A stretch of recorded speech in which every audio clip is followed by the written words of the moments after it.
আমি এমনভাবে সরে যাচ্ছি যেখানে আমার অনুপস্থিতি একদিন প্রশ্ন হয়ে দাঁড়াবে। কারণ আমি জানি প্রসেসিভ মানুষরা শুধু ভালোবাসতেই জানে না, অগ্রাহ্য হলে কথার সরে যেতেও জানে। আমি সেই মানুষ যে এক মুহূর্তে বাচ্চামি করে হাসাতেও পারে, আর পরের মুহূর্তেও নিজেকে গুটিয়ে নিতে পারে নিজের মূল্যবোধ নিয়ে। আমার ভিতরে দুইটা পৃথিবী, একটা শিশুর মতো সরল আর একটা নীরব ম্যাচিউর। কিন্তু এই বাচ্চামিটা সবার জন্য না, শুধু তার জন্য ছিল যার কাছে আমি ম্যাচিউর হতে চাইনি কখনো।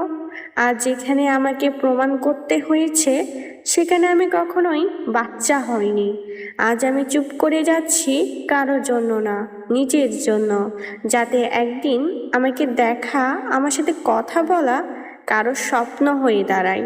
কিন্তু তখন আমি আর সেই স্বপ্নের অংশই থাকবো না।